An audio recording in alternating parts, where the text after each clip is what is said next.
오늘 말씀은 호세아서 6장 1절부터 11절까지 말씀입니다. 호세아 6장 1절부터 11절까지입니다. 한 절씩 교독하시겠습니다. 오라 우리가 여호와께로 돌아가자. 여호와께서 우리를 찢으셨으나 도로 낫게 하실 것이요 우리를 치셨으나 싸매어 주실 것임이라.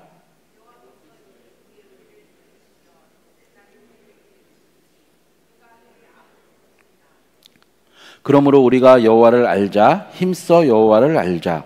그의 나타나심은 새벽빛 같이 어김없나니 비와 같이 땅을 적시는 늦은 비와 같이 우리에게 임하시느니라 하니라.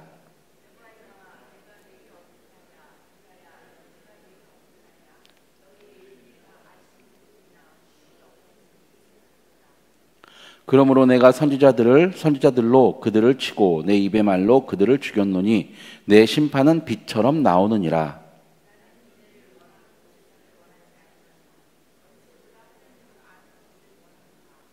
그들은 아담처럼 언약을 어기고 거기에서 나를 반역하였느니라.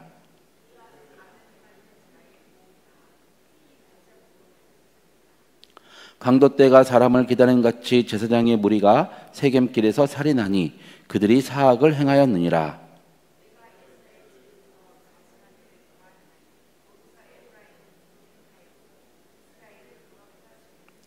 같이 읽으시겠습니다.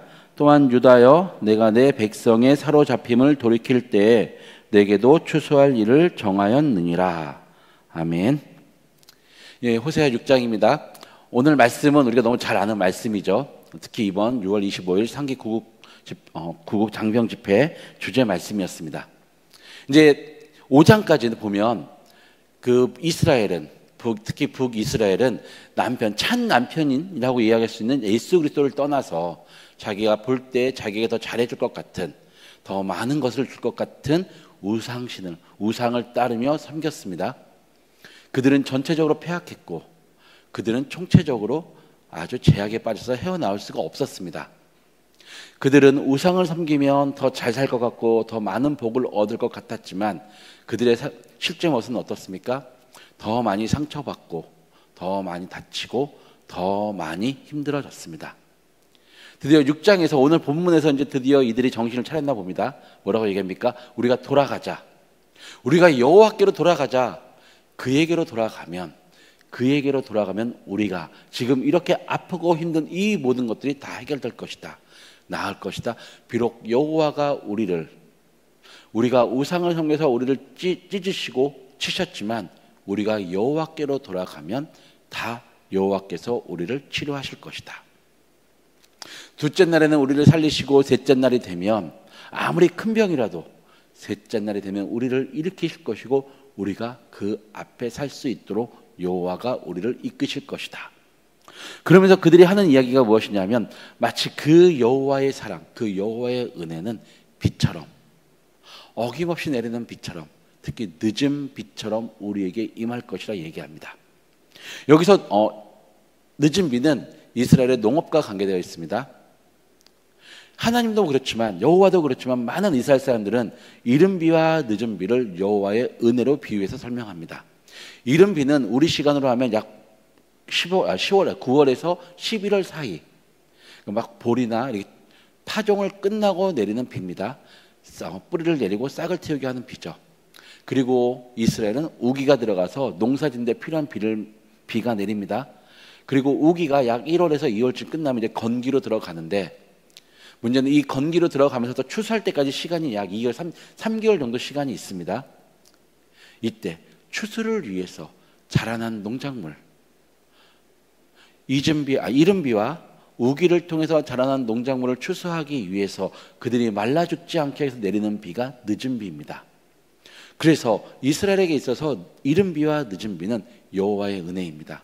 이 이른 비와 늦은 비가 내리지 않으면 그의 농사는 흉년인데 그들은 이야기합니다. 이른 비도 아닌 늦은 비처럼 비록 우리가 지금까지 살면서 많은 열매를 맺지 못했고 우리가 지금까지 살면서 우리 멋대로 살았지만 여호와의 은혜는 늦은 비다. 우리가 그래도 지금까지 자란 이 농작물의 결실을 맺을 수 있도록 임하시는 허락하시는 여호와의 은혜이다. 이들이 이렇게 이야기할 수 있는 것은 역대하 6장과 7장에 나오는 말씀입니다. 이 역대하 6장과 7장이 어떤 본문이냐 하면 솔로몬이 예루살렘 성전을 건축을 합니다. 다 완공하고 낙성식을 하죠. 그리고 번제를 드리며 6장에서 솔로몬이 여호와께 기도합니다. 그 내용을 요약하면 이겁니다. 여호와여, 우리가 여호와 앞에서 죄를 지었거나 우리가 여호와 앞에서 우리 마음대로 살다가 외적의 침입을 받았거나 아니면 침입을 받은 이후에 우리가 다른 나라로 끌려갔거나 그 어떤 상황에서도 우리가 여호와를 기억하고 여호와의 성전이 있는 곳을 향해서 우리가 기도하면 우리를 돌아보시고 우리를 용서하시고 다시 한번 우리를 이끄시어 이곳 여호와께서 우리에게 주신 이곳, 이 가나안 땅, 이 이스라엘 땅, 이 예루살렘 성전 앞으로 우리를 인도하여 주시옵소서, 우리를 용서하여 주시옵소서 하는 그 기도이고요. 7장은 그에 대한 여호와의 응답입니다. 꿈에 솔로몬이 나타나서 내가 너의 기도를 다 들었다. 내가 너의 기도처럼 너희가 그렇게 하면 비록 너희가 죄를 짓고 너희가 멋대로 살고 너희가 벌을 받고 끌려갈지라도 너희가 회개하고 나를 향해서 내 앞에서 겸비하여 기도하면 내가 너희를 돌보고 다시 이끌겠다 하는 그 약속의 말씀의 기초에서 지금 이야기하고 있습니다. 비록 우리가 이렇게 죄를 지었지만 우리가 여호와를 생각하며 여호와 앞으로 돌아갑니다. 여호와를 바라보고 예루살렘 성전을 바라보고 그 앞에 나가려고 하니 우리를 도와주시고 우리를 치료하시고 우리를 살려주시옵소서. 정말 훌륭하고 멋진 고백입니다. 이렇게 할 수 있다는 것 자체가 정말 대단합니다. 근데 문제는 4절에서 나옵니다. 3절까지 아주 멋진 고백인데 4절에서 여호와가 이렇게 얘기합니다. 에브라임아, 내가 내게 어떻게 하랴? 유다야, 내가 내게 어떻게 하랴? 이게 무슨 뜻일까 많이 고민을 하고 묵상을 했습니다.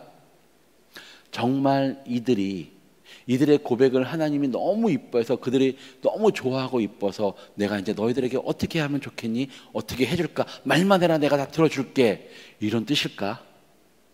진짜 이런 뜻이 아닐까라고 진짜 고민을 했는데 5절부터 11절까지 읽어보면 이 여호와의 내가 내게 어떻게 하라는 그들의 그 고백 1절부터 3절까지의 고백을 하나님께서 인정하지 않는 것입니다. 내가 네가 어떻게 하면 좋겠니?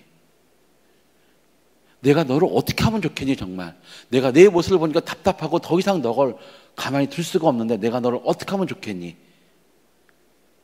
너가 아무리 그렇게 얘기해도 나는 그것을 믿을 수가 없겠고 너희가 아무리 그렇게 내 앞에서 돌아가고 너희가 그 솔로몬의 그 고백, 그 응답을 기억하면서 여호와 앞으로 돌아가자고 얘기하는데 나는 그 말을 믿을 수가 없겠구나. 내가 도대체 너를 어떻게 하면 좋겠니? 가만히 두자고 하니 둘 수도 없고 그렇다고 너를 치자고 하니 너를 치고 벌 주면 너무 큰 벌을 줄 것 같아서 어떻게 할 수가 없는데 너희 생각은 어떠니? 하나님의 안타까운 답답함이 묻어있는 표현이었습니다.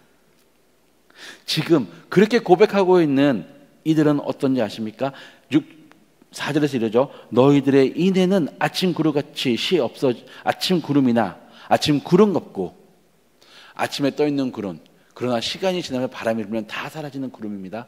그리고 아침 이슬 같다고 합니다. 지금 우리가 이 날씨가 이제 일교차가 심하니까 밤에 되면 차에 이제 바깥에 주차하면 창문에 이슬이 많이 끼죠. 근데 어떻게 됩니까? 운전하고 지나면 10분, 20분인데 다 사라집니다.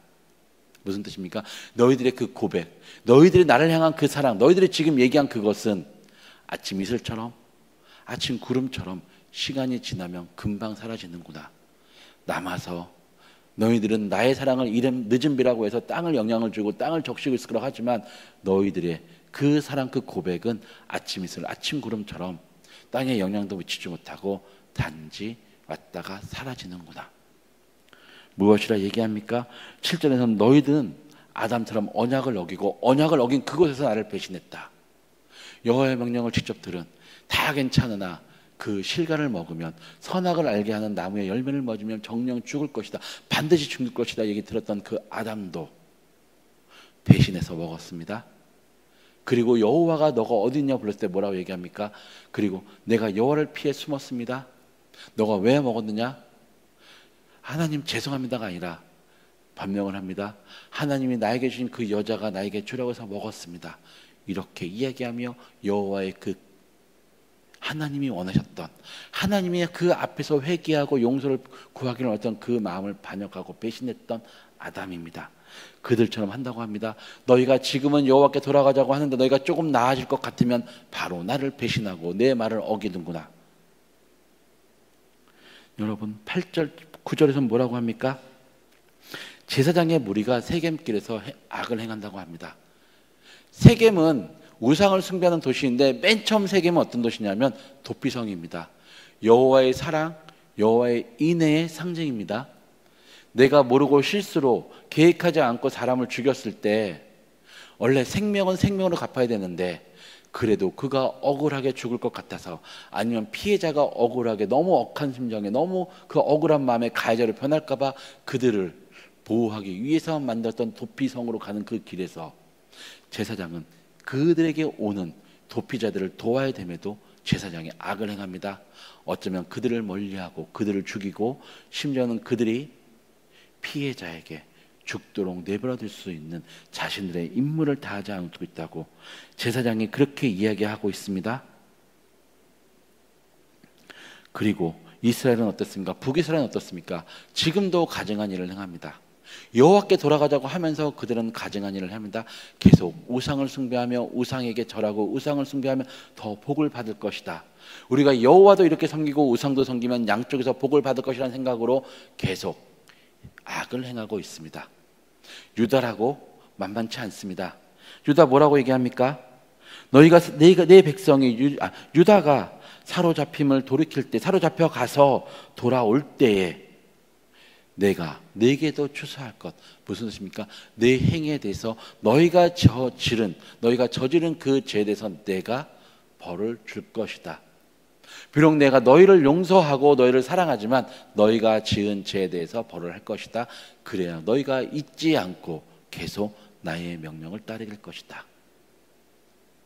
시작은 되게 멋졌고 되게 훌륭했습니다. 그 믿음 본받을 만합니다. 그럼에도 여호와는 말합니다. 너희의 마음을 돌아보아라. 과연 너희의 그 고백이 진정으로 한 것이냐? 진정으로 한 것이냐? 단지 너희가 지금 그 아픔, 이 고난을 회피하기 위해서 단지 이렇게 얘기한 것 아니냐? 사실 이 앞에 다른 말씀 요나서만 보더라도요 1절부터 3절까지의 고백만 하셔도 여호와는 죄인들을 용서하셨습니다. 요나를 보십시오. 느느웨 성을 보십시오. 그들이 어떻게 합니까? 하루만은 듣던 그 요나의 선포되는 그 말씀을 듣고 그 앞에서 그들이 옷을 찢고요 굵은 베옷을 입고 금식을 하며 회개기도 드렸습니다. 그때 여호와는 바로 느느웨를 용서하셨습니다. 그들은 느느웨는 계속 죄악의 성이었습니다. 그는 끝까지 죄악을 지으며 살았음에도 여호와는 용서하셨습니다. 그러나 지금 여호와는 이 이스라엘에게 유다에게 말합니다. 그것만으로 너희는 끝나지 않는다. 그 인애가 많고 사랑이 많으신 여호와는 더 요구하고 계십니다.